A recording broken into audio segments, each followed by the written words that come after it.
Kasabay ng katatapos lamang na 6th Organic Asia Congress dito sa Kauswagan noong June 4 to 10, 2023, ginanap sa kauna-unahang pagkakataon ang pagpupulong ng mga Philippine colleges at universities sa pamamagitan ng roundtable discussion para sa innovations in systematic institutionalization of organic agriculture integration in academic curricula. Layunin ng pagpupulong na ito na malaman ang partisipasyon ng mga state colleges and universities sa bansa tungkol sa advokasya ng food production sa pamamagitan ng organic farming. Tinalakay din ng iba't ibang ideya sa pagpapatibay ng food production sa pamamagitan ng pagbabahagi ng kani-kanilang success strategies at best practices sa organikong pamamaraan. Ayon kay Central Philippines State University President Dr. Aladino Moraca, natataon na rin na maiangat ang karunungan ng publiko tungkol sa organikong pagsasaka. Isa si Dr. Moraca sa mga nangungunang tagapagtaguyod ngayon ng organic agriculture sa bansa at tinaguriang eksperto sa larangang ito. Isang malaking tagumpay ang tinatamasa ngayon ng CPSU community, bunga ng kanilang pagsisikap at patuloy ang administrasyong ito sa pagsulong ng food sufficiency sa pamamagitan ng organic agriculture.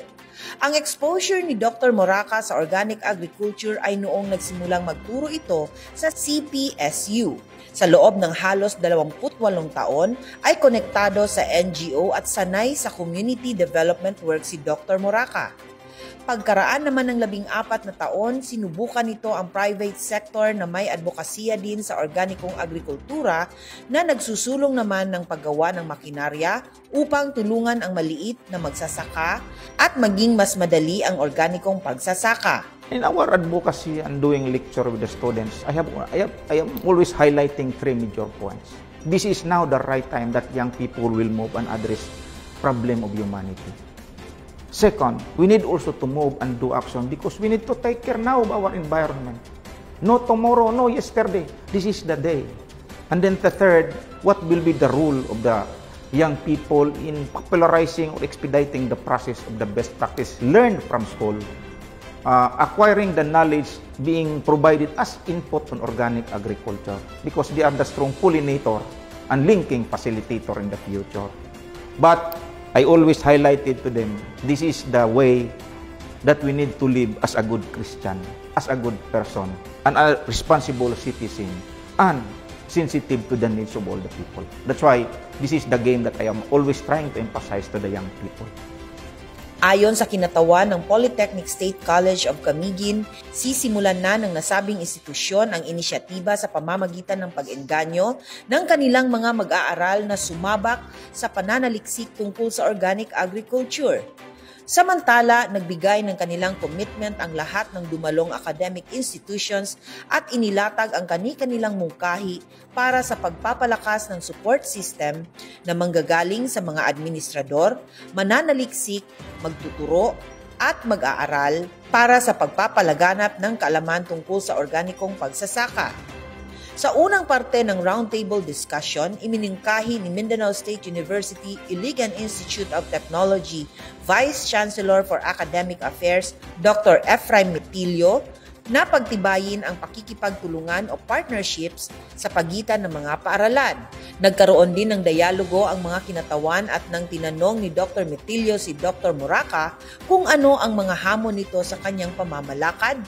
Ibinahagi ni Moraca ang funding allocation at counter policy dahil ang mga ito umano ay sumasaklaw sa lahat ng mga hamon ng kanyang mga hakbangin tungo sa pagsasaka na naaayon sa kalikasan ang nanguna sa universidad na sangkot sa likas na yaman. 31% ng mga mag-aaral ay naka-enroll sa agrikultura at mga kaugnay na kurso. Sinimulan ni Dr. Moraca ang organic fertilizer, solar power pumping system installation, solar home system installation, green mining technology sa paggawa ng kamote, essential oil distiller at multi-crop flower machine. Ibinahagi naman ni Mayor Romel Arnado ang tagumpay ng Kauswagan mula nang maiahon nito ang bayan sa gulo at gutom. Ikinwento ng alkalde ang masalimuot na napagdaanan nito at kung paano nalampasan ng kanyang administrasyon ang bawat hamon na siyang naging susi sa pagkakaroon ng mga lokal at international na parangal. Ipinaliwanag ni Dr. Sheikh Tanvir Hossain, Chairman ng International Federation of Organic Agriculture Movement at Organic Asia Research and Innovations Committee, ang estado ng organic agriculture development sa Asya. Dagdag nito, kailangan umano ang pakikipag-alyansa nito sa Estados Unidos upang mas lalong pagtibayin ang pananaliksik ng mga eksperto at masuportahan ang pagpapanatili ng produksyon ng pagkain, supply chain, processing at marketing, at maging ang mga key players ng food system. Sa pangalawang parte ng roundtable discussion, nagkaroon ng consensus at commitment ceremony na siyang nagseselyo ng pangako ng bawat institusyong pang-edukasyon sa kanilang sariling gawain upang mabuo ang pinag-isang adhikain para sa magandang kinabukasan para sa lahat at pagkamit ng sustainable development. Para sa Kauswagan, ako si Sweet Lukman, nag-uulat.